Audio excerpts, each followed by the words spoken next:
नमस्कार, अरुणाचल समाचार में आपका स्वागत है। मैं हूं रैनोमी।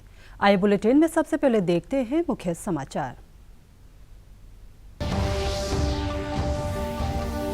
मन की बात कार्यक्रम में प्रधानमंत्री नरेंद्र मोदी ने लोगों से कोविड टीका लगवाकर सुरक्षित होने का किया आह्वान। प्रधानमंत्री ने लोगों से ओलंपिक में भाग लेने वाले खिलाड़ियों का उत्साहवर्धन करने की अपील।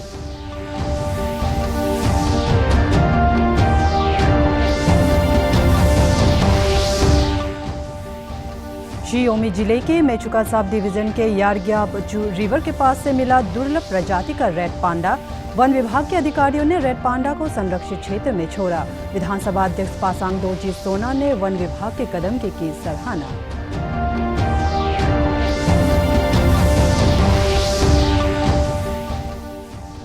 राज्य के पुलिस महानिदेशक आरपी उपाध्याय ने कहा, प्रदेश में मादक पदार्थों की तस्करी के खिलाफ पुलिस द्वारा स्थानीय संगठनों के सहयोग से चलाया जा रहा है अभियान। राज्य पुलिस ने अब तक नशा विरोधी अभियान में 800 से अधिक व्यक्तियों को किया गिरफ्तार।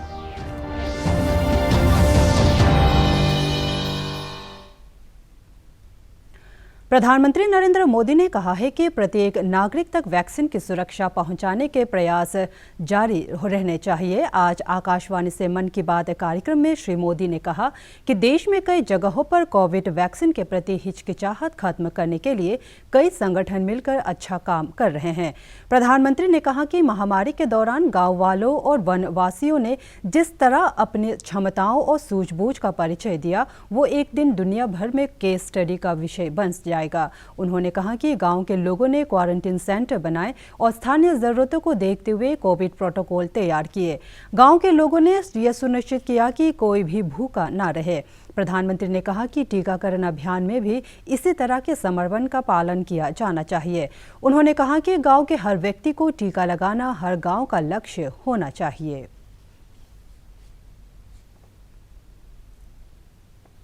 कोरोना के खिलाफ हम देशवासियों की लड़ाई जारी है, लेकिन इस लड़ाई में हम सब साथ मिलकर कई असाधारण मुकाम भी हासिल कर रहे हैं। अभी कुछ दिन पहले ही हमारे देश ने एक अभूतपूर्व काम किया है। 21 जून को वैक्सीन अभियान के अगले चरण की शुरुआत हुई और उसी दिन देश ने 86 लाख से ज्यादा लोगों को मुफ्त वैक्सीन लगाने का रिकॉर्ड भी बना दिया, और वो भी एक दिन में। इतनी बड़ी संख्या में भारत सरकार की तरफ से मुफ्त वैक्सीनेशन, और वो भी एक दिन में, स्वाभाविक है इसकी चर्चा भी खूब हुई है। साथियों, एक साल पहले सबके सामने सवाल था कि वैक्सीन कब आएगी। आज हम एक दिन में लाखों लोगों को मेड इन इंडिया वैक्सीन मुफ्त में लगा रहे हैं, और यही तो नए भारत की ताकत है। साथियों, वैक्सीन की सेफ्टी देश के हर नागरिक को मिले, हमें लगातार प्रयास करते रहना है। कई जगहों पर वैक्सीन हेजिटेंसी को खत्म करने के लिए कई संगठन, सिविल सोसाइटी के लोग आगे आए हैं और सब मिलकर के बहुत अच्छा काम कर रहे हैं। हमें जागरूक रहना भी है और जागरूक करना भी है। गांव में हर एक व्यक्ति को वैक्सीन लग जाए, ये हर गांव का लक्ष्य होना चाहिए। प्रधानमंत्री नरेंद्र मोदी ने कहा है कि टोक्यो ओलंपिक के लिए टीम में ऐसे अनेक खिलाड़ी शामिल हैं जिनका जीवन बहुत प्रेरित करता है। श्री मोदी ने कहा कि टोक्यो जा रहे प्रत्येक खिलाड़ी ने संघर्ष किया और वर्षों तक मेहनत की। उन्होंने कहा कि ये खिलाड़ी अपने लिए नहीं बल्कि देश के लिए खेलने जा रहे हैं। श्री मोदी ने लोगों को सलाह दी कि जाने अनजाने में भी इन खिलाड़ियों पर दबाव नहीं बनाना है, बल्कि खुले मन से इनका साथ देना है और उत्साह बढ़ाना है। प्रधानमंत्री ने लोगों से आग्रह किया कि सोशल मीडिया पर #Cheer4India के साथ इन खिलाड़ियों को शुभकामनाएं दे। प्रधानमंत्री ने लोगों से माई गॉव प्लेटफॉर्म पर ओलंपिक पर आधारित प्रतियोगिता टोक्यो क्विज में भाग लेने और पुरस्कार जीतने की अपील की। उन्होंने कहा कि इस प्रतियोगिता में कई दिलचस्प प्रश्न मौजूद है। उन्होंने कहा कि टोक्यो क्विज में भाग लेने से लोगों को ओलंपिक में भारत के खिलाड़ियों की अब तक की उपलब्धि को जानने और टोक्यो ओलंपिक के लिए हमारे खिलाड़ियों की तैयारियों के बारे में जानने का अवसर मिलेगा। खिलाड़ी शामिल हैं जिनका जीवन बहुत प्रेरित करता है। टोक्यो जा रहे हर खिलाड़ी का अपना संघर्ष रहा है, बरसों की मेहनत रही है।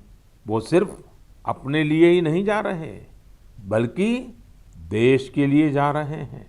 इन खिलाड़ियों को भारत का गौरव भी बढ़ाना है और लोगों का दिल भी जीतना है। और इसलिए मेरे देशवासियों, में आपको भी एक सलाह देना चाहता हूं। हमें जाने अनजाने में भी हमारे इन खिलाड़ियों पर दबाव नहीं बनाना है, बल्कि खुले मन से इनका साथ देना है। हर खिलाड़ी का उत्साह बढ़ाना है।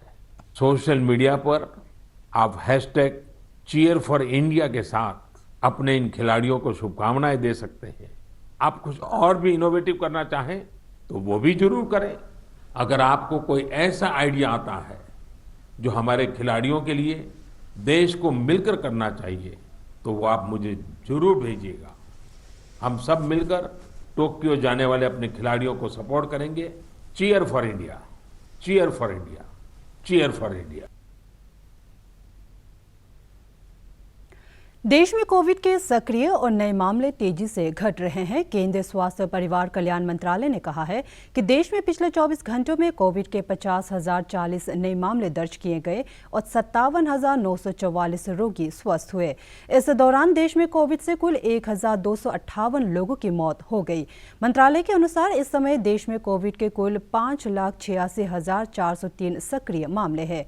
भारतीय आयुर्विज्ञान अनुसंधान परिषद के अनुसार अब तक देश में 32 करोड़ 17 लाख से अधिक कोविड टीके लगाए जा चुके हैं। इधर अरुणाचल प्रदेश में पिछले 24 घंटे में कोविड संक्रमण के 287 नए मामले सामने आए और 262 रोगी स्वस्थ भी हुए। इस दौरान प्रदेश में कोविड से 2 रोगियों की मौत होने से राज्य में इस महामारी से मरने वालों की संख्या बढ़कर 167 हो गई है। राज्य में कोविड के सक्रिय मामलों की संख्या 2,546 और रिकवरी दर 92.20% है। शनिवार को कोरोना जांच के लिए राज्य भर से 4,632 सैंपल एकत्र किए गए। राज्य में अब तक 5,57,466 कोविड टीके लगाए जा चुके हैं, जिसमें से 18 से 44 आयु वर्ग के 1,89,155 लाभार्थी शामिल हैं। ईस्ट सियांग जिले के सीले प्राथमिक स्वास्थ्य केंद्र को सीका बामियन और 12 माइल गांव में 45 साल से अधिक आयु वर्ग के लोगों को 100% टीकाकरण के लिए प्रशस्ति पत्र से सम्मानित किया गया है। ईस्ट सियांग जिला उपायुक्त डॉक्टर किन्नी सिंह ने टीकाकरण के लिए अधिकतम सुविधाओं और ग्रामीण स्तर पर कोविड टीकाकरण पर लोगों को जागरूक करने और उन्हें टीका लगाने के लिए सीले प्राथमिक स्वास्थ्य केंद्र को सम्मानित किया। सीले ओयान के अंचल अधिकारी डॉक्टर हीरा पांगिंग ने बताया कि इस क्षेत्र के गांव में 18 से अधिक आयु वर्ग के 100% कोविड टीकाकरण के लिए प्रयास जारी है।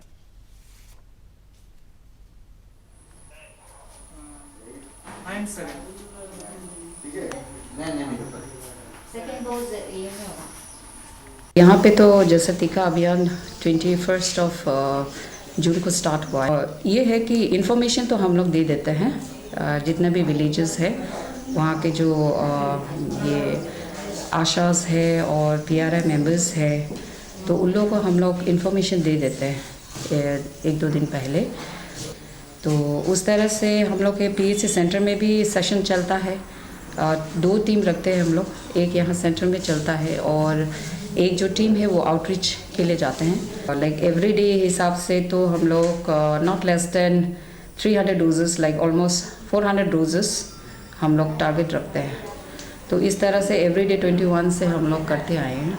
तो हमारी PHC सिले की जो टीम है काफ़ी ये है एनर्जेटिक और काफ़ी सिंसियर एंड हार्ड वर्किंग है। तो बिकॉज ऑफ उन लोगों को भी जो पार्टिसिपेशन और कोऑपरेशन की वजह से हमने ये टारगेट अचीव किया है। तो टारगेट पॉपुलेशन तो 18 ईयर्स एंड अबव का अराउंड मे बी 2,293 था। तो हमने ये टीका अभियान में अराउंड 1,264 को हमने वैक्सीनेट किया है। अभी तक तो हमने अच्छा अचीवमेंट किया है। ऑलमोस्ट एवरी विलेज, जो 6 विलेज है, 90% से ज़्यादा है वैक्सीन का जो कवरेज है 45 अबव का। अरुणाचल प्रदेश के शिक्षा मंत्री ताबा तेदिर ने आज याचुली में आयोजित एक कार्यक्रम में 108 इमरजेंसी रिस्पांस एम्बुलेंस सर्विस का शुभारंभ किया। उन्होंने बताया कि याचुली सामुदायिक स्वास्थ्य केंद्र और डीत नीलम प्राथमिक स्वास्थ्य केंद्र को 108 इमरजेंसी रिस्पांस एम्बुलेंस प्रदान किए गए हैं। उन्होंने राज्य सरकार के प्रति आभार व्यक्त करते हुए कहा कि इससे स्थानीय लोगों को बेहतर स्वास्थ्य सुविधा उपलब्ध होगी और इमरजेंसी की स्थिति में आसानी से उन्हें अस्पताल पहुंचाया जा सकेगा। विभिन्न समाचार माध्यमों में याचुली क्षेत्र में कम टीकाकरण पर प्रतिक्रिया व्यक्त करते हुए शिक्षा मंत्री ने कहा कि मतदाता सूची में शामिल 18 वर्ष से अधिक उम्र के बहुत से लोग राजधानी ईटानगर में कोविड वैक्सीन ले चुके हैं और शेष बचे लोगों का टीकाकरण जल्द कर लिया जाएगा।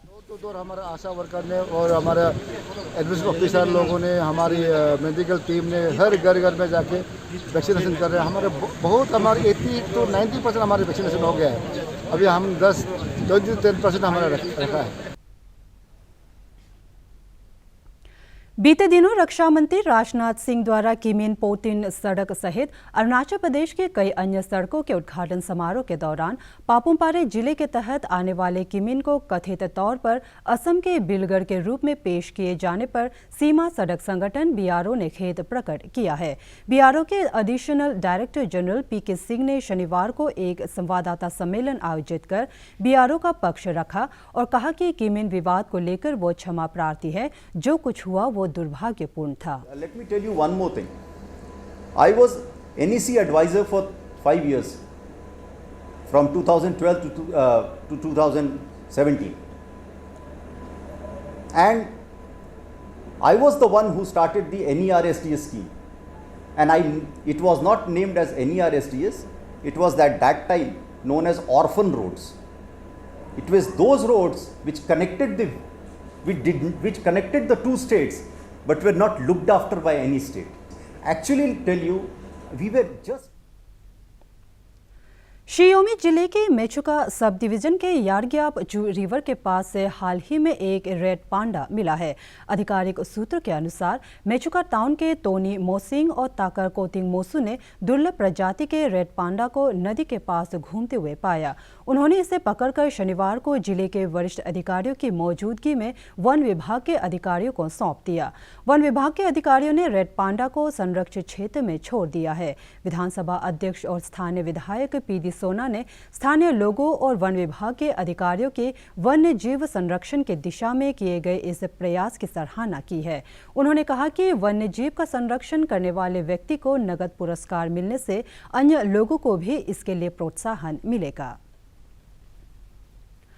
राज्य के पुलिस महानिदेशक आरपी उपाध्याय ने कहा है कि प्रदेश में मादक पदार्थों की तस्करी के खिलाफ पुलिस द्वारा स्थानीय संगठनों के सहयोग से हर संभव कदम उठाए जा रहे हैं।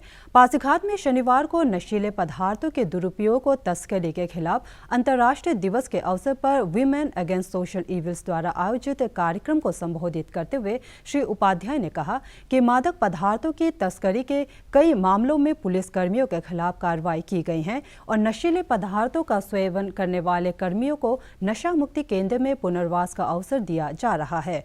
उन्होंने कहा कि राज्य पुलिस ने अब तक नशा विरोधी अभियान के तहत 800 से अधिक व्यक्तियों को गिरफ्तार किया है, जिसमें से 30 पुलिस और IRBN के कर्मी शामिल है। श्री उपाध्याय ने कहा कि असम सरकार मादक पदार्थों की तस्करी के खिलाफ कार्रवाई में अरुणाचल प्रदेश के साथ सहयोग कर रही है। इस अवसर पर जिला चिकित्सा अधिकारी कालिंग दाई सहित कई पंचायत सदस्य मौजूद थे। Then this drive was started all over the Arunachal Pradesh. So far, as I have just told you, that we have arrested around 800 people in this connection, and large recoveries have been made. More than 30 policemen have also been arrested because they were found indulged in either drug consumption or drug trade. We are further taking cooperation of Assam Police also in this regard. The ultimate purpose is to cut off the supply line. Any IRBN personnel or any police personnel who is involved in such activities stops being a police personnel, because as a uniformed personnel, it is our duty to stop drugs. If we ourselves consume drugs, then we stop being police people, we start becoming criminals. And we will be dealing with them very firmly. Leparada जिले के तिरबिन, सांगो, दारी और बासार में जिला प्रशासन, स्थानीय संगठन GRK और अरुणाचल प्रदेश महिला कल्याण सोसाइटी की बासार इकाई द्वारा नशा विरोधी जागरूकता अभियान चलाया गया। शनिवार को आयोजित जागरूकता कार्यक्रम के दौरान बासार नगरीय क्षेत्र में रैली निकाली गई, जिसमें मादक पदार्थों का सेवन और तस्करी के खिलाफ सरकार और स्थानीय संगठनों द्वारा चलाए जा रहे अभियान के बारे में लोगों को जागरूक किया गया। लेपारादा जिले के पुलिस अधीक्षक पेम नोरबू थोंदोक, EAC मुर्निया काकी और GRK के महासचिव मीमार बासार ने लोगों को से नो टू ड्रग्स की थीम के अनुरूप लेपारादा जिले को ड्रग फ्री जिला बनाने में सहयोग की अपील की। और मैं तो हमेशा बोलता हूँ कि जो ड्रग्स से एडिक्टेड है ये लोग बीमार है एक्चुअली में। तो ये एक बीमारी है जो वो लोग चाह के भी कभी नहीं निकल पाता।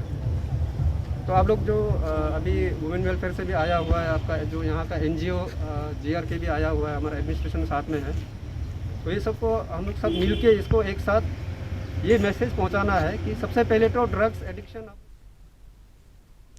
अरुणाचल समाचार के आज के अंक में इतना ही। जाने से पहले आप सभी से अनुरोध है कि कोविड-19 के दिशा निर्देशों का पालन करें, हमेशा मास्क लगाएं, बार बार हाथ धोएं, सोशल डिस्टेंसिंग के नियमों को मानें। कोरोना महामारी से बचाव के लिए आपका वैक्सीन लगवाना भी ज़रूरी है। अगर आप वैक्सीन लगवाने के पात्र हैं तो ज़रूर लगवाएं।